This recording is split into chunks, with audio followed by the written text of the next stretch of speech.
एक रिपोर्ट जिसके आते ही अडानी ग्रुप को अब तक 8 लाख करोड़ का घाटा हो चुका है। ऐसा क्या था इस रिपोर्ट में और यह रिपोर्ट किसने छापा? अब तक तो शायद आप ये जान ही चुके होंगे।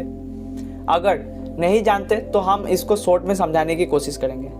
और आज के वीडियो में आप ये भी जानिएगा कि क्या सच में अडानी ने कोई फ्रॉड किया है। आगे बढ़ने से पहले अगर आपने हमारे चैनल को सब्सक्राइब नहीं किया है तो कर लीजिए और बेल आइकन को दबाकर ऑल पर सिलेक्ट कर लीजिए।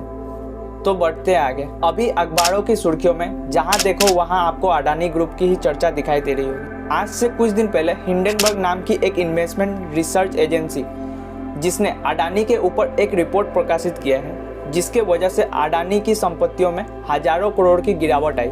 अडानी के शेयर प्राइस बहुत ही तेजी से नीचे चली गई, जिसके वजह से अडानी के शेयर में लोअर सर्किट लगाना पड़ा, जिसका मतलब है कि अब आप अडानी के शेयर उससे कम दाम में नहीं बेच पाएंगे।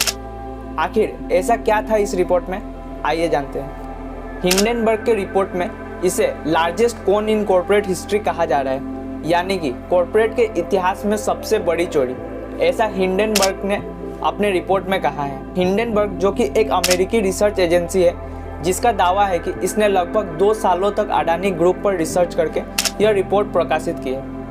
इन्होंने ये भी कहा है कि रिपोर्ट को बनाने के लिए न जाने उन्होंने कितने देशों की यात्रा की है और उन्होंने इस दावा को पूरा करने के लिए 74 साइटेशन उपलब्ध कराए। साइटेशन मीन्स कि उन्होंने प्रमाण के साथ इस रिपोर्ट को प्रकाशित किया है।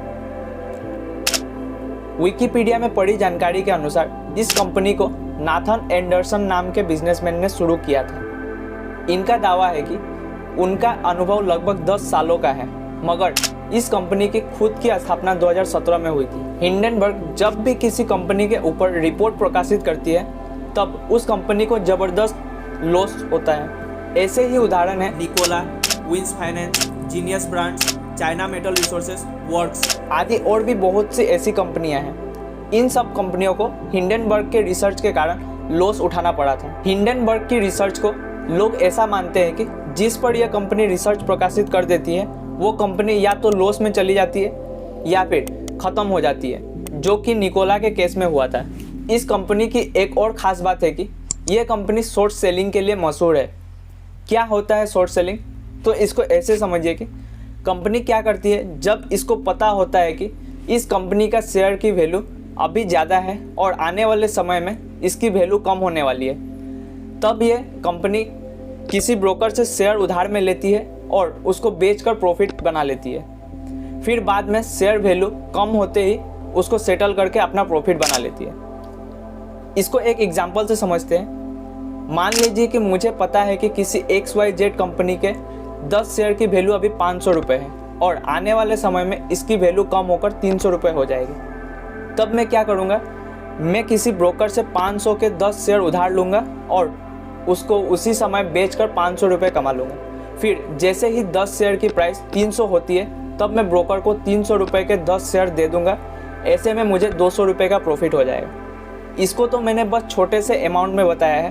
कंपनी अपना गेम लाखों करोड़ों में खेलती है। इसे ही शॉर्ट सेलिंग कहते हैं और इस कंपनी पर आरोप लगते आ रहे हैं कि यह कंपनी शॉर्ट सेलिंग करती है। हिंडनबर्ग ने 100 से अधिक पेजों की एक रिपोर्ट प्रकाशित की है, जिसमें आरोप लगाया है कि अडानी ग्रुप ने टैक्स हेवन कहे जाने वाली देशों का गलत फायदा उठाया है और शेयर प्राइस को मैनिपुलेट किया है। हिंडनबर्ग ने अपने रिपोर्ट में 88 ऐसे सवाल हैं जिसे अडानी ग्रुप से पूछा है। हालांकि अडानी ग्रुप ने इस रिपोर्ट का रिप्लाई भी दिया है, जिसको आगे मैं आपको वीडियो में बताऊंगा। पहले इस रिपोर्ट में क्या कहा गया है ये जान लेते हैं। इस रिपोर्ट में यह भी दावा किया गया है कि अडानी ग्रुप में जितने बड़े पद हैं उसमें अडानी ने अपने फैमिली मेंबर्स को बैठा रखा है, यानी कि उनका कहना है कि कंपनी के अंदर कॉर्पोरेट गवर्नेंस एकदम एब्सेंट है। इसमें ऐसा भी दावा किया गया है कि अडानी ग्रुप ने ऐसा क्या कर दिया कि जो कंपनी अपना शेयर प्राइस 2020 में मात्र 200 रुपये रखती थी वो आज 2022 में लगभग 3800 रुपये तक पहुंच गया है। ऐसा क्या कर दिया मात्र 2 सालों में कि शेयर का प्राइस 20 गुना बढ़ गया है? इन सब प्रश्नों पर अडानी ग्रुप का भी रिप्लाई आया है, जिसमें अडानी ग्रुप ने कहा है कि यह हिंडनबर्ग का हमला अडानी ग्रुप पर ही नहीं बल्कि भारत पर हमला किया गया है। ये सिर्फ अडानी ग्रुप को ही नहीं बल्कि भारत के इकोनॉमी और भारत के मार्केट पर भी इसका असर पड़ेगा। आपको क्या लगता है, क्या ये सच में सोचा समझा कोई अटैक है? क्योंकि जब अडानी ग्रुप की एफपीओ आने वाली थी तब ठीक उससे 48 घंटे पहले ये रिपोर्ट प्रकाशित होती है। हिंडनबर्ग के रिपोर्ट के प्रकाशित होने के बाद से ही अडानी, जो कि वर्ल्ड के तीसरे सबसे अमीर आदमी हुआ करते थे, वो फोर्ब्स बिलियनरी इंडेक्स के अनुसार 70वें नंबर पर पहुंच गए हैं। इसके बाद हिंडनबर्ग ने कहा है कि अपनी कंपनी को बचाने के लिए आप राष्ट्रवाद का सहारा ना लें।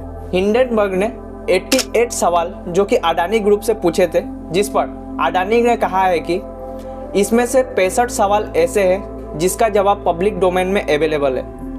बचे हुए 23 सवाल, जिसमें से 18 सवाल पब्लिक शेयर होल्डर और थर्ड पार्टी से रिलेटेड है, और बचे हुए 5 सवाल जो कि बेसलेस और एलिगेशन है, इसको इमेजिनेशन के आधार पर तैयार किया गया है। इसके बाद अब अडानी ग्रुप चाहती है कि उनके कंपनी का कोई इंडिपेंडेंट ऑडिट करके बताए, जिसके लिए बहुत से ऑर्गेनाइजेशंस हैं जो ऑडिट करने के मामले में काम करती है, जिसमें से फिच, मूडीज और क्रेडिट स्विस जैसी कंपनियों का नाम आता है। यह सब मामले तो चल ही रहे थे कि इन सब मामलों के बीच में यूएई रॉयल्स फैमिली ने $400 मिलियन की इन्वेस्टमेंट अडानी ग्रुप के कंपनी में किया है, और ये इन्वेस्टमेंट ये दर्शाता है कि बाहर के लोग अडानी ग्रुप पर भरोसा कर रहे हैं। आपको क्या लगता है, सच में अडानी ग्रुप कोई फ्रॉड कर रही है? क्या सच में अडानी के शेयर प्राइस ओवर वैल्यूड है? ये मैं आप पर छोड़ता हूँ, आप कमेंट बॉक्स में ज़रूर बताइएगा, और यह वीडियो पसंद आई हो तो लाइक, शेयर एंड सब्सक्राइब जरूर कीजिएगा। मिलते हैं अगली वीडियो में। जय हिंद।